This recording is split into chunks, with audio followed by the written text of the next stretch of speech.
मेरी शादी की पहली रात को मेरे साथ जो हुआ, उस दर्द को मैं कभी भूल नहीं सकती। मेरी जैसी बहुत सी लड़कियों के साथ सुहागरात के दिन ऐसा ही गलत काम किया जाता है। आइए बताती हूँ मेरी उस रात की एक रियल कहानी। मेरा नाम नताशा है।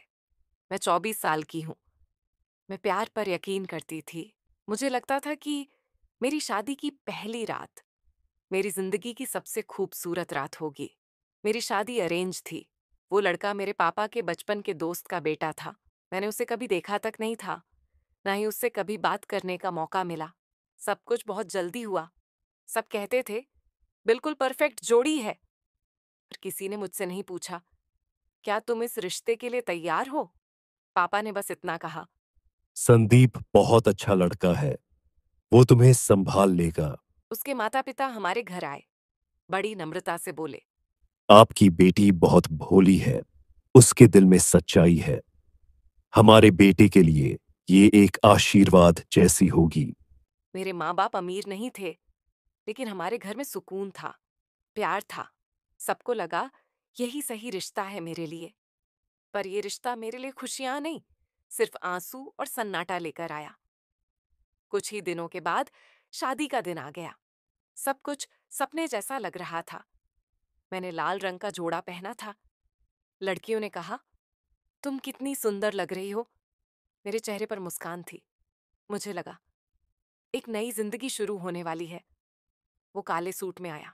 उसने मुझे देखा, पर उसकी आंखों में कुछ था जो मैं समझ नहीं पाई। शादी के बाद मेहमान चले गए। घर शांत हो गया। मैं कमरे में अकेली बैठी थी, थोड़ी घबराई हुई, थोड़ी खुश। ये मेरी सुहागरात थी, जिसकी मैंने हमेशा कल्पना की थी, पर कभी समझ नहीं पाई थी। तभी वो कमरे में आया, बोला।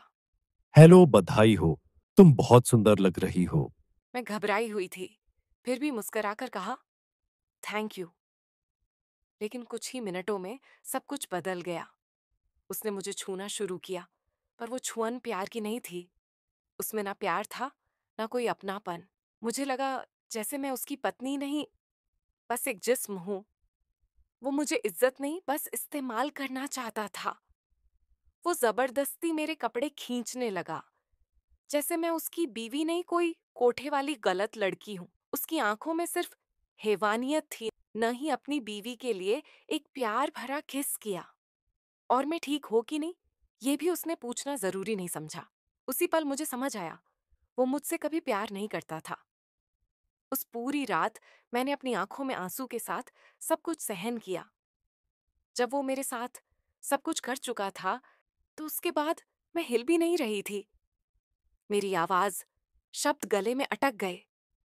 मैं अपनी शादी की ड्रेस में कांपती रही, टूटी, शर्मिंदा और अपमानित।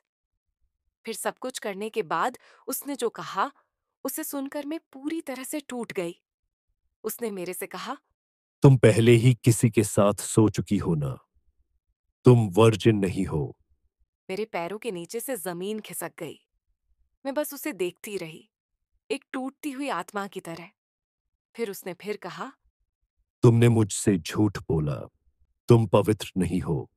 मेरी शादी की रात मुझे प्यार नहीं मिला, मुझे इल्जाम मिला, शर्मिंदगी मिली और एक टूटा हुआ दिल। मैं 24 साल की थी और मेरी पूरी दुनिया उस एक रात में बिखर गई। मैं सारी रात रोती रही, खुद से सवाल करती रही, मेरे साथ ऐसा क्यों हुआ? अगले दिन सुबह हुई तो उसने कहा, कल सुबह तक ये घर छोड़ दो और किसी को कुछ मत बताना। मैं कांपते हाथों से अपने कपड़े समेटे और वापस अपने माँ बाप के घर लौट गई। माँ मुझे देखते ही रो पड़ी। पापा बस चुप रहे, वो समझ नहीं पा रहे थे आखिर हुआ क्या। पर मेरे पास जवाब नहीं थे। मैं फर्श पर बैठ गई, खाली, चुप और टूटी हुई। फिर बातें फैलने लगीं। इसका कोई बॉयफ्रेंड था, ये तो पहले से बदनाम थी। उसने सबको झूठ बताया, मुझे गुनहगार बना दिया। मैं दिन रात रोती रही, कुछ खा नहीं पाई, कुछ कह नहीं पाई।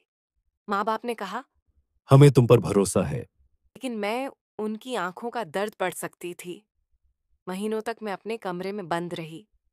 लोग मेरी पीठ पीछे बातें करते रहे, पर किसी ने नहीं पूछा, तुम्हारी सच्चाई क्या है? फिर एक दिन मैंने संदीप को एक मॉल में और किसी लड़की के साथ देखा। उस लड़की के पास पैसा था, जेवर था। वो मेरे पास आया, बोला, सॉरी, मैंने उसे चुना क्योंकि वो अमीर थी। मेरे दिल में फिर से आंसू आए। पर इस बार मैंने कहा, तुमने खुद के फायदे के लिए मुझ जैसी अच्छी लड़की को सबके सामने बदनाम कर दिया।